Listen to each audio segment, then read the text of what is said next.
Welcome to my channel cheerful life for all. ప్రతి మనిషికి ఏదో ఒక రకమైన బలహీనత ఉండే ఉంటుంది. బలహీనత లేదా చెడు అలవాట్లు అనుకోవచ్చు. వాటిని కప్పిపుచ్చుకోవటానికి నానా అగచాట్లు పడుతుంటాం. మన బలహీనతలు మనల్ని మానసికంగా కృంగతీస్తూనే ఉంటాయి. మనలో టెన్షన్ పెంచుతాయి, ఆరోగ్యం క్షీణిస్తుంటుంది, ఆర్థికంగా నష్టపోతాం, సమాజంలో అవమానాల పాలు అవుతాం. కొన్ని సందర్భాల్లో బలవంతపు మరణాలకు కూడా దారి తీస్తాయి. సంసారాలు కూలదోస్తాయి.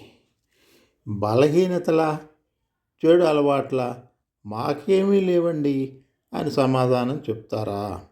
మనిషిని అన్ని కోణాల్లోంచి పరిశీలించినట్లయితే ఒక్కడైనా మంచివాడు, అదేనండి మిస్టర్ పర్ఫెక్ట్ దొరుకుతాడా అన్నది ప్రశ్నార్థకమే అవుతుంది.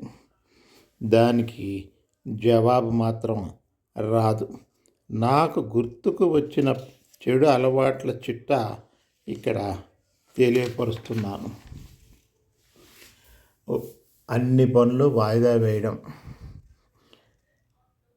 అధికంగా ఆలోచన చేయటం, సోషల్ మీడియా ఎడిక్షన్ అంటే అధిక సమయం మొబైల్తో గడపడం, జంక్ ఫుడ్ తినడం, ఆల్కహాల్ త్రాగడం, స్మోకింగ్, గుట్కాలు కైనీలు నమలడం, జర్దాకిల్లీలు తినడం, డ్రగ్స్ మత్తు మందులు వాడటం, నిద్ర మాత్రలు వేసుకోవటం, అక్రమ సంబంధాలు పెట్టుకోవటం, లంచాలు లేదా టిప్స్ తీసుకోవడం, అబద్ధాలు చెప్పడం, పేకాటలు ఆడటం, బెట్టింగులు పెట్టడం, బూతులు తిట్టడం, చాడీలు చెప్పుకోవడం, విమర్శలు చేయడం, తగవులు పడటం, తగవులు పెట్టడం, అడ్డంగా వాదించటం, పళ్ళు కొరకటం, గోళ్ళు కొరకటం,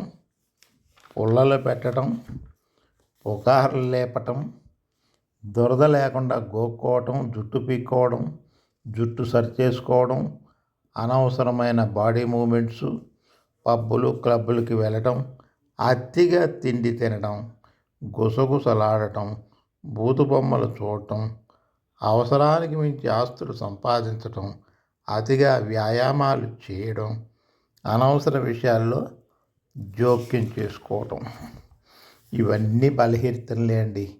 ఈ బలహీనతల్ని సహృదయంతో మనం అర్థం చేసుకొని మనస్ఫూర్తిగా ఒప్పుకున్నట్లయితే వాటి నుండి బయటపడటానికి ఏదో ఒక దారి దొరుకుతుంది.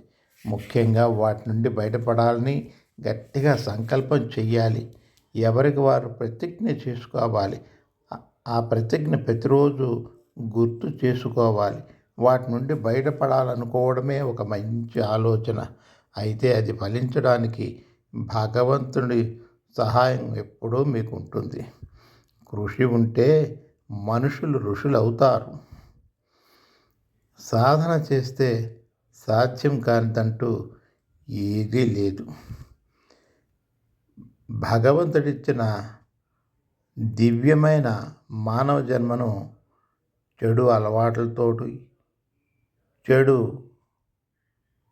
సహవాసాలతోటి, బలహీనలతోటి సర్వనాశనం చేసుకునే బదులు ఒక్కొక్క దుర్వ్యసనాన్ని లేదా ఈ చెడు అలవాటుని తొలగించుకోగలిగితే మన జీవితం ఆనందమయం అవుతుంది. Wish you cheerful life for all.